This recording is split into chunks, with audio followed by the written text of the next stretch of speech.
Education ہمارے لیے آنے والی نسلوں کے لیے بہت اہم چیز ہے۔ ایمان بھی ضروری ہے۔ ایمان کے ساتھ ایجوکیشن ہے، دنیا کی تعلیم ہے، چاہے وہ ڈاکٹر ہو جائے، انجینئر ہو جائے، کلکٹر ہو جائے، IPS IAS جو بھی کچھ کرے ایمان کے ساتھ ہے، یہ دونوں جہاں میں کامیابی ہے۔ اگر ایمان نہیں ہے، زندگی میں نماز نہیں ہے، زندگی میں دینی اور اسلامک تربیت نہیں ہے، تو دوستو یہ ساری چیزیں دنیا میں رکھی کی رکھی رہ جائے گی۔ ایک ویڈیو میں آپ کے سامنے رکھنا چاہتا ہوں، اس کو سنیں کہ تو مسلمانوں میں بھی دو طرح کے اسکول چلتے ہیں۔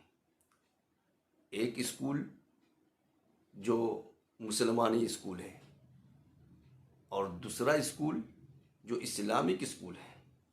ہمیں مسلمانی اسکول میں نہیں جانا ہے، ہمیں اسلامک اسکول میں جانا ہے۔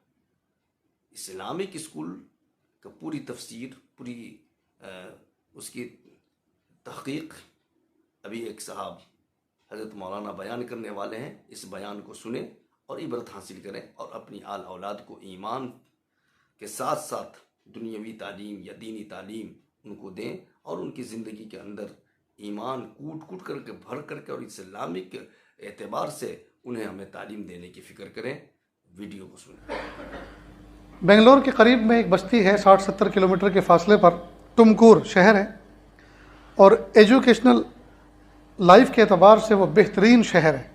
وہاں زبردست تعلیم ہوتی ہے۔ وہاں کے رہنے والے مولانا خالد بیگ صاحب ہمارے محبت والے ساتھیوں میں سے ہیں۔ ندوۃ العلماء لکھنؤ سے فارغ ہیں۔ حضرت مولانا علی میاں ندوی رحمۃ اللہ علیہ نے اپنی حیات میں ان کو کہا کہ مولوی خالد آپ اسلامک اسکول بناؤ۔ کہ حضرت اسکول میں پڑھا ضرور ہوں، لیکن اسلامک اسکول سے مراد کیا ہے؟ کہ دیکھو دو طرح کے اسکول ہوتے ہیں، ایک مسلم اسکول اور ایک اسلامک اسکول۔ مسلم اسکول وہ ہے جس میں پڑھنے اور پڑھانے والے مسلمان ہوں، اور اسلامک اسکول وہ ہے جس میں پڑھنے اور پڑھانے والے اسلامی مزاج کے ہو۔ دونوں میں فرق ہے۔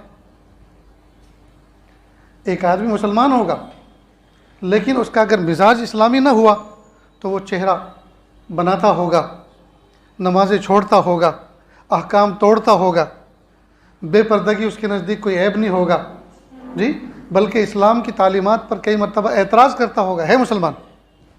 تو مسلم اسکول الگ ہوتا ہے اور اسلامک اسکول الگ ہوتا ہے۔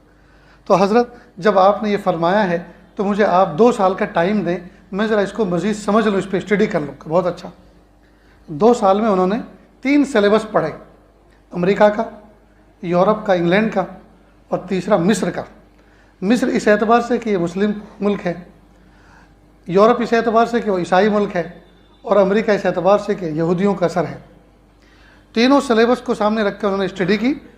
ایسا لگا ان کے کہنے کے مطابق جیسے ابلیس انسانی شکل میں بیٹھا ہو اور 3 اسٹوڈنٹ بٹھائے ہوں، ایک عیسائی، ایک یہودی اور ایک مسلمان، اور کہا لکھو۔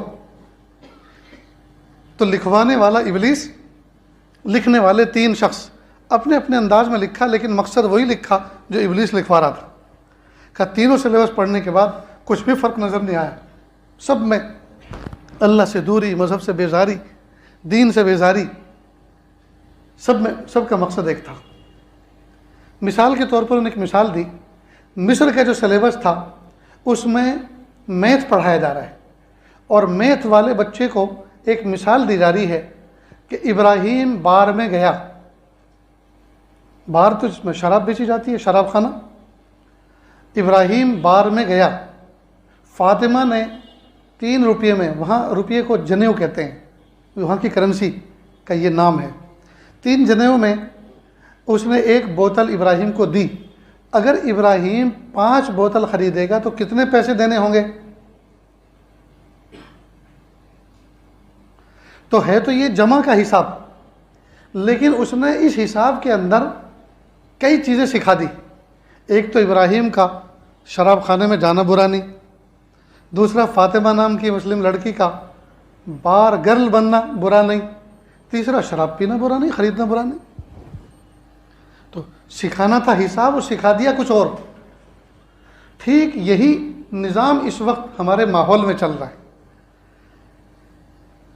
دنیاوی عصری تعلیم کے چکر میں کفر پڑھایا جا رہا ہے، دین سے بیزاری، توحید سے توحید کے بجائے شرک کی طرف رغبت، یہ سب سکھایا جا رہا ہے، اور ہمارے کانوں پہ جوں تک نہیں رہیں گے، ہمیں پتہ ہی نہیں ہے، اس لیے کہ کس کو فرصت ہے؟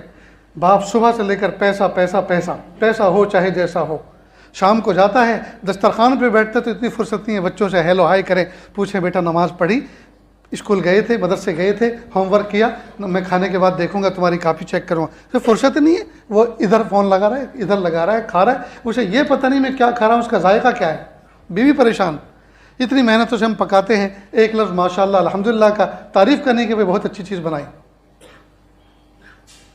ایسے میں تم جتنے مصلی یہاں بیٹھے سب کے ہاتھ چیک کروں تو میرے سے زیادہ نرم ہوں گے روئی کی طرح، کیوں؟ اس لیے کہ کوئی ہتھوڑا چلانے والا کام تو ہے نہیں اس زمانے میں، کوئی تیشا چلانے والا کام تو ہے نہیں اس زمانے میں، سب یا تو انٹرنیٹ پہ بیٹھے ہوئے ہیں یا آفس میں بیٹھے ہوئے ہیں، کوئی کام نہیں ہے جی، اندر اندر بیکاری ہے، باہر باہر کام بہت ہے، سب کے سب بزی، ہاتھ میں کام کچھ نہیں، بزی سب ہے، دل دماغ سب کے بزی، پیسہ ہو چاہے جیسا ہو، صبح سے لے کر شام تک، شام سے لے کے صبح تک، اور ہمیں اس بات کی فکر نہیں کہ ہمارے بچے کیا کفر پڑھ کے آ رہے ہیں، کیا پی کے آ رہے ہیں، کیا کھا کے آ رہے ہیں۔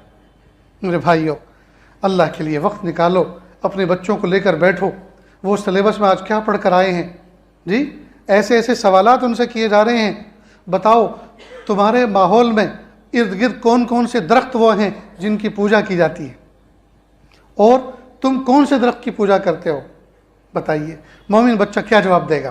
اور اس سوال نامے میں جو سوال کیا گیا، اس پر 25 مارک اس کو ملنے والے، ہم نے کوئی تیاری کی، ہم نے کچھ سکھایا اپنے بچے کو؟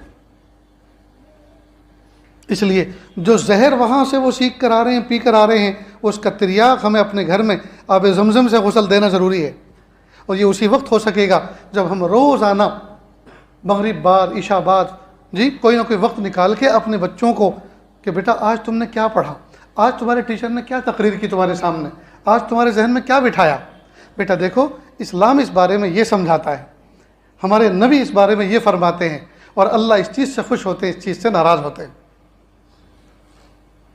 اور اس کا آسان حل تو پھر ایک تو یہی ہے کہ ہم اپنے تعلیمی ادارے خود ڈیولپ کریں، جو بنے بنائے ہیں، نئی انرجی صرف کرنے کی ضرورت نہیں ہے، جو بنے بنائے انہی کے اندر نصاب تبدیل کرنے کی ضرورت ہے، اور پڑھانے والے اساتذہ ایسے ہوں جو ایمان کے پکے ہوں، اگر وہ کفر بھی پڑھائیں گے، اوپر سے مجبوری کی وجہ سے کفر بھی پڑھائیں گے، تو کفر اور ایمان کو الگ کر کر کے وہ سمجھائیں گے۔